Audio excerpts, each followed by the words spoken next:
우리는 간절히 기도했는데도 상황이 더 나빠질 때가 있습니다.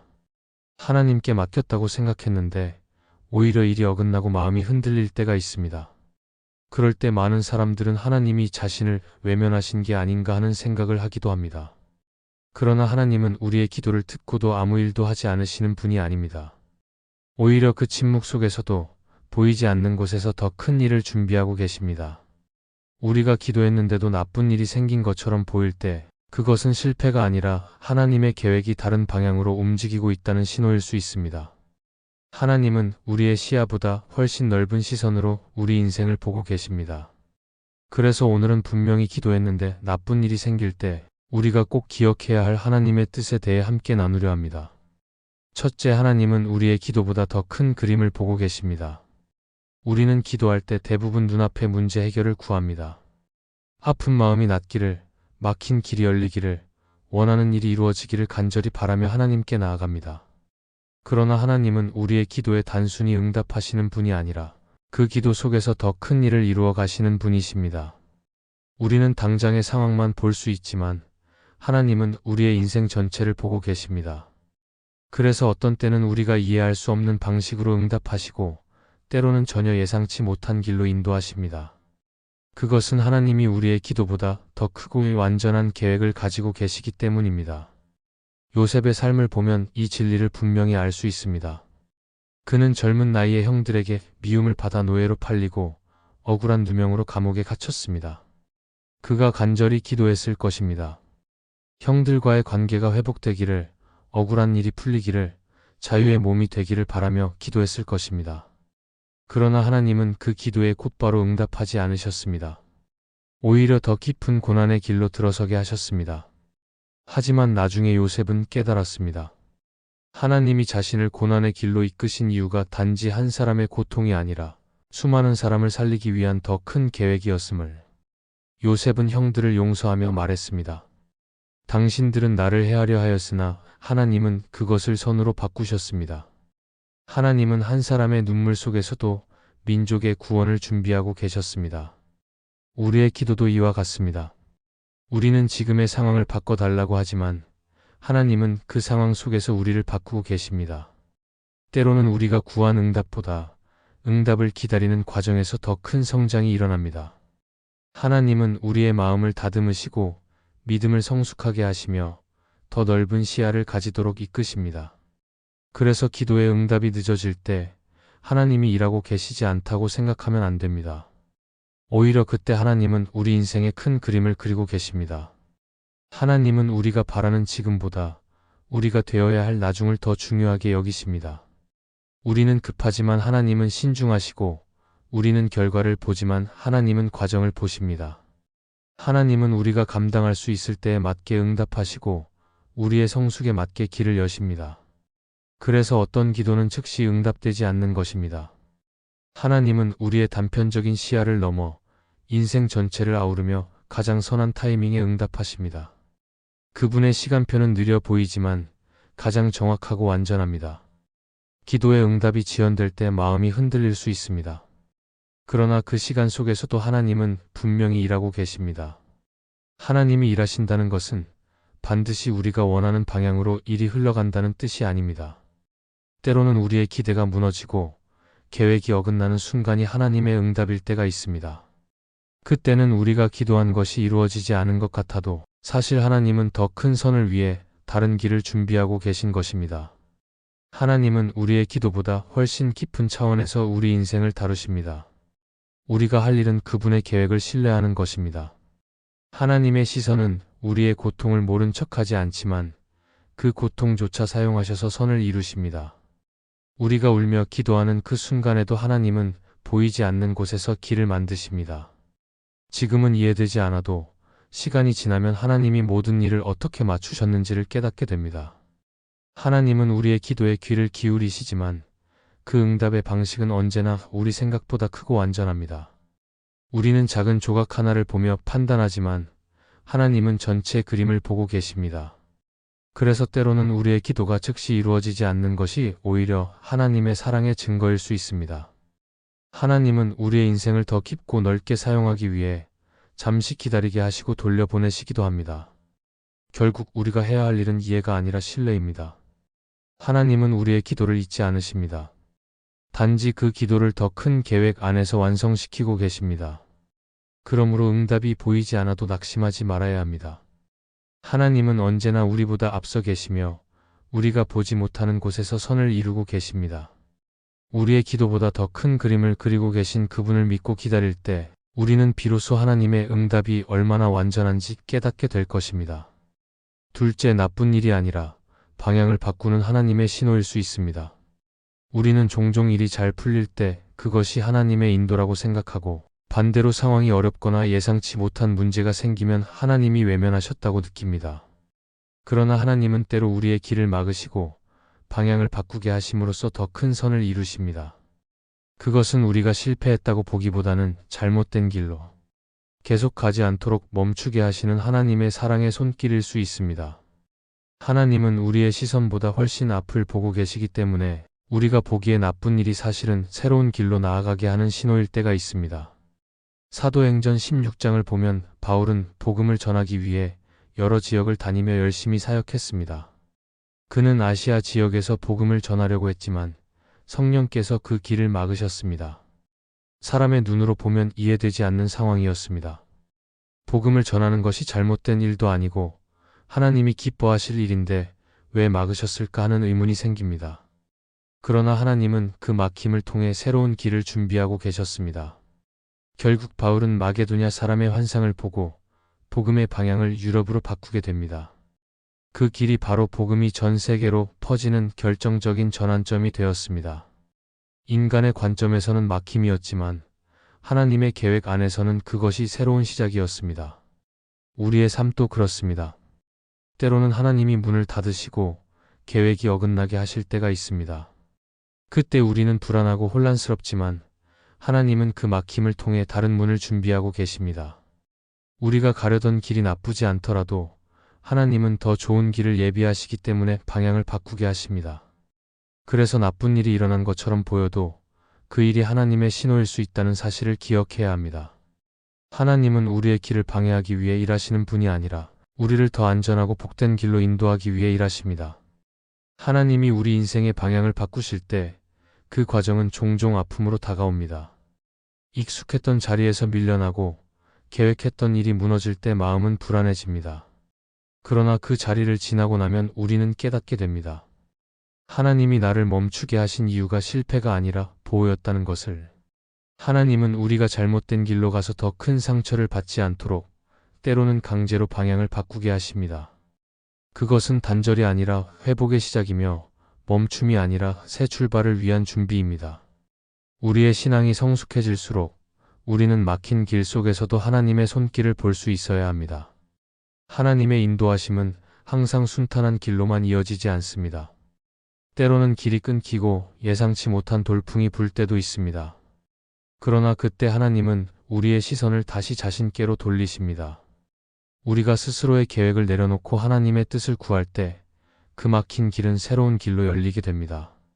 하나님은 우리의 발걸음을 혼란스럽게 하시기 위해서가 아니라 우리가 진짜 길을 찾게 하기 위해 그렇게 하십니다. 하나님께 기도했는데 일이 어그러졌다면 그것은 실패가 아니라 방향을 바꾸라는 하나님의 사인일 수 있습니다. 하나님은 우리가 익숙한 자리에서만 머무르지 않도록 새로운 환경으로 옮기실 때가 있습니다. 우리가 예상하지 못한 전환이 때로는 인생의 전환점이 되기도 합니다. 그래서 우리는 막힘 앞에서도 불평하기보다 하나님이 주시는 새로운 길을 기대해야 합니다. 하나님은 우리의 걸음을 헛되이 하지 않으시며 멈춤의 순간에도 정확히 일하고 계십니다. 때로는 하나님이 우리에게 아니오라고 하실 때 그것은 사랑의 표현입니다. 그 아니오는 거절이 아니라 더 나은 것을 주시기 위한 준비입니다. 우리가 원하는 길이 아닌 길로 이끄실 때 하나님은 반드시 이유를 가지고 계십니다. 그 이유는 지금은 이해되지 않아도 시간이 지나면 선명해집니다. 하나님은 한 걸음 앞을 보기보다 우리 인생 전체의 방향을 보시며 인도하십니다. 결국 하나님이 우리의 길을 바꾸신다면 그것은 잘못된 일이 아니라 올바른 자리로 이끄시는 과정입니다. 하나님은 나쁜 일을 허락하셔서 우리를 무너뜨리는 분이 아니라 그 일을 통해 더 나은 길로 돌리시는 분입니다. 그러므로 계획이 틀어졌다고 낙심하지 말아야 합니다. 하나님은 여전히 그 상황 속에서 일하고 계십니다. 우리가 보기에 막힌 길이 하나님의 눈에는 열린 길일 수 있습니다. 그분의 계획은 언제나 더 크고 더 선하며 더 완전합니다. 우리의 기도가 방향을 잃은 것 같아도 하나님은 결코 방향을 잃지 않으십니다. 하나님이 움직이시는 그때 우리는 멈춘 것이 아니라 다시 시작하고 있는 것입니다. 셋째, 우리가 예상한 길이 막힐 때 하나님은 다른 문을 여십니다. 우리의 인생에는 계획대로 되지 않는 일이 자주 있습니다. 분명히 기도하고 준비했는데 문이 닫히고 길이 막히는 순간이 있습니다.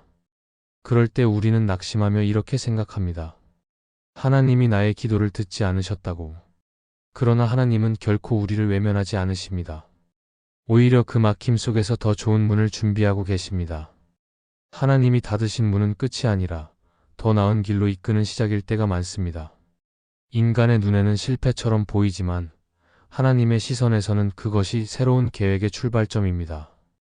이스라엘 백성이 출애굽 후 홍해 앞에 섰을 때가 바로 그런 순간이었습니다. 그들은 자유를 얻었다고 기뻐했지만 곧 눈앞에 펼쳐진 바다와 뒤따라오는 애굽의 군대를 보며 절망했습니다. 앞으로 나아갈 수도 뒤로 돌아갈 수도 없는 막다른 길이었습니다.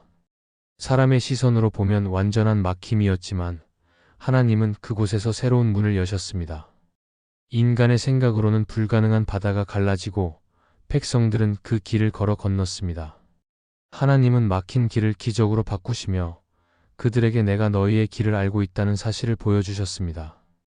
홍해의 막힘은 멸망의 길이 아니라 구원의 문이었습니다. 우리의 인생에서도 이와 같은 일이 일어납니다. 하나님은 우리가 멈추어 선 자리에서 길을 만드십니다. 우리가 눈으로 볼 때 길이 없다고 말하는 그 순간 하나님은 새로운 문을 준비하고 계십니다. 그 문은 우리가 기대한 문이 아닐 수 있습니다. 때로는 낮은 자리로, 때로는 돌아가는 길로 인도하실 때도 있습니다. 그러나 하나님이 여신 문은 언제나 가장 선한 길로 이어집니다. 우리가 볼 수 없는 곳에서 하나님은 조용히 일하고 계십니다. 하나님은 닫힌 문을 통해 우리를 절망시키는 것이 아니라 시선을 바꾸게 하십니다.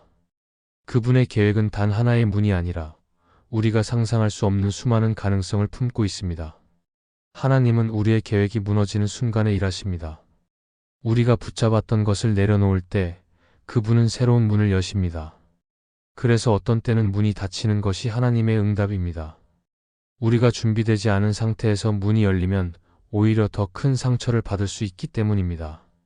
하나님은 우리의 속도보다 우리의 성숙을 더 중요하게 여기십니다. 닫힌 문은 하나님이 아직 준비가 덜 되었다는 신호이기도 합니다.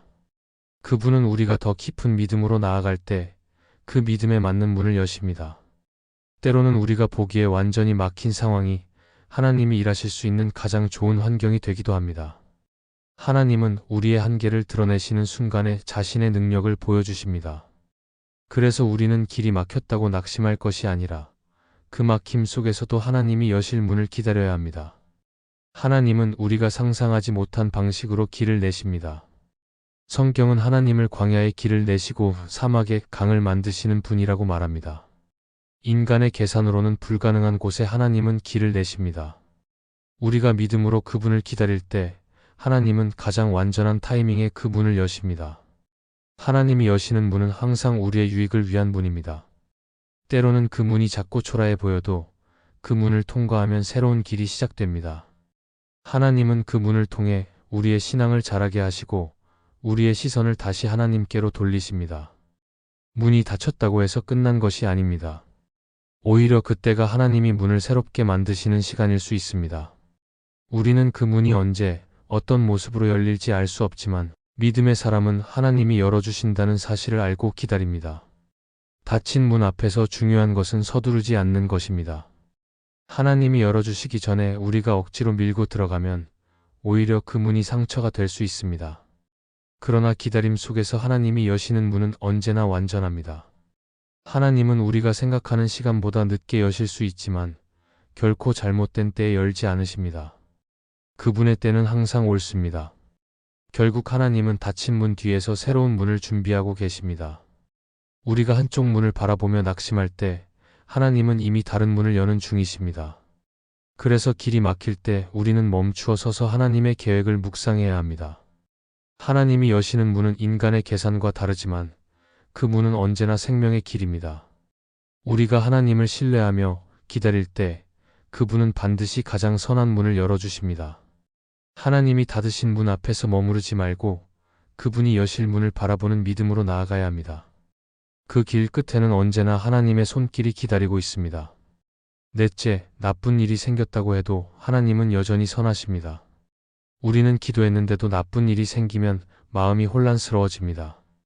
하나님께 맡겼다고 믿었는데 상황이 더 나빠질 때 하나님이 정말 선하신가 하는 의문이 생깁니다. 그러나 성경은 분명히 말합니다. 하나님은 언제나 선하시며 그 선하심은 우리의 상황에 따라 변하지 않습니다. 하나님은 우리의 고통을 모르시지 않으며 그 고통 속에서도 선을 이루고 계십니다. 다만 우리의 시선이 너무 가까운 현실에 머물러 있어서 그 선한 뜻을 아직 보지 못할 뿐입니다. 요나의 이야기를 떠올려 보면 하나님의 선하심은 인간의 생각과 다르게 드러납니다. 요나는 하나님의 명령을 거부하고 도망쳤지만 결국 폭풍을 만나 바다에 던져졌습니다. 누구의 눈에도 그것은 재앙이었고 그의 삶이 끝난 것처럼 보였습니다. 그러나 하나님은 바로 그 바다 한가운데서 큰 물고기를 예비해 요나를 살리셨습니다. 요나는 물고기 뱃속에서 비로소 깨달았습니다. 하나님은 벌을 내리신 것이 아니라 다시 기회를 주신 것이었습니다. 그에게 닥친 나쁜 일은 멸망이 아니라 회복으로 향하는 길이었습니다. 하나님은 요나를 다루시면서도 그를 포기하지 않으셨고 그 과정을 통해 하나님의 선하심을 더욱 깊이 드러내셨습니다. 우리의 인생에도 이런 순간이 있습니다. 나쁜 일이 일어났다고 느껴질 때 하나님은 여전히 우리를 향해 선하게 일하고 계십니다. 하나님은 고통 속에서도 우리를 버리지 않으시며 오히려 그 고통을 통해 우리의 믿음을 단단하게 세우십니다. 우리가 이해할 수 없는 일들이 일어날 때 하나님은 여전히 그 일을 선으로 바꾸실 수 있는 분이십니다. 그래서 신앙의 핵심은 상황이 아니라 성품을 믿는 것입니다. 하나님이 어떤 분이신지를 믿는 순간 나쁜 일 속에서도 평안을 얻을 수 있습니다. 팀 켈러는 그의 책 하나님을 위한 이유에서 이렇게 말했습니다. 하나님은 당신의 고통을 무시하지 않으시며 그 고통 속에서도 놀라운 선을 빚어내신다. 하나님이 선하시다는 믿음은 우리의 감정이 아니라 진리에서 비롯되어야 한다는 뜻입니다. 우리는 감정적으로 하나님을 판단할 때가 많습니다. 일이 잘 될 때는 하나님이 나를 사랑하신다고 느끼지만 일이 어긋나면 그 사랑을 의심합니다. 그러나 하나님의 선하심은 우리의 기분이나 상황에 따라 변하지 않습니다. 그분의 사랑은 고통 속에서도 여전히 우리를 향해 흘러갑니다. 하나님이 선하심을 믿는 사람은 현실을 다르게 바라봅니다. 나쁜 일처럼 보이는 사건 속에서도 하나님이 일하신다고 믿기 때문에 절망 대신 소망을 붙잡습니다. 신앙은 불행을 부정하는 것이 아니라 그 속에서도 하나님의 손길을 인정하는 것입니다. 하나님은 우리가 고통을 통해 배우길 원하십니다. 인간의 연약함을 인정하고 그 속에서 하나님을 더 깊이 의지하게 하십니다. 그렇게 하나님은 아픔을 낭비하지 않으시고 모든 고난 속에서 선한 결과를 빚어내십니다. 하나님이 선하신 분이라는 사실은 단순한 위로가 아니라 신앙의 중심이 됩니다. 이 믿음이 흔들리면 우리는 상황에 따라 믿음을 잃게 됩니다. 그러나 하나님이 선하시다는 확신이 있다면 어떤 어려움 속에서도 무너지지 않습니다. 하나님은 우리가 이해하지 못하는 일들 속에서도 여전히 완전한 계획을 이루고 계십니다. 지금 당장은 나쁜 일처럼 보여도 시간이 지나면 그것이 반드시 유익이 되었음을 깨닫게 됩니다. 하나님은 실수를 하지 않으시는 분이시며 그분의 계획은 언제나 완전합니다. 때로 하나님은 우리가 의지하던 것을 무너뜨리셔서 진짜 믿음을 세우십니다. 고난이 찾아올 때 하나님은 우리에게 새로운 눈을 주십니다.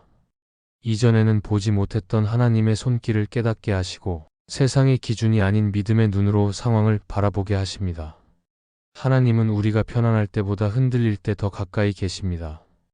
우리가 눈물을 흘릴 때 하나님은 그 눈물을 통해 우리의 마음을 새롭게 만드십니다. 그러므로 기도했는데 나쁜 일이 생겼다고 낙심하지 말아야 합니다. 그것은 하나님이 멀리 계시다는 뜻이 아니라 오히려 지금 가장 가까이 일하고 계신다는 증거일 수 있습니다. 하나님은 나쁜 일을 좋은 일로 바꾸시는 분이십니다. 우리가 이해할 수 없는 시간 속에서도 그분은 결코 우리를 놓지 않으십니다. 하나님은 우리의 기도를 들으시고 그 기도보다 더 선한 응답을 준비하고 계십니다. 결국 하나님이 선하시다는 믿음은 모든 두려움을 이길 수 있는 힘이 됩니다. 하나님은 여전히 선하시고 지금도 우리를 위해 일하고 계십니다. 나쁜 일이 일어났다고 해서 하나님이 달라진 것이 아닙니다. 오히려 그 순간이야말로 하나님이 우리를 새롭게 이끄시는 때입니다. 우리가 끝이라고 느낄 때 하나님은 새 일을 시작하십니다. 그래서 신앙의 길에서는 나쁜 일이 우리를 무너뜨리지 못합니다. 하나님은 그 모든 일을 선으로 바꾸시는 분이시기 때문입니다. 이 말씀이 마음에 은혜가 되셨다면 좋아요와 구독으로 함께 해주세요. 그리고 댓글에 아멘이라고 남겨주시면 하나님의 은혜가 더 많은 사람들에게 전해질 것입니다. 여러분의 삶 위에 하나님의 은혜가 언제나 함께 하시기를 바랍니다. 감사합니다.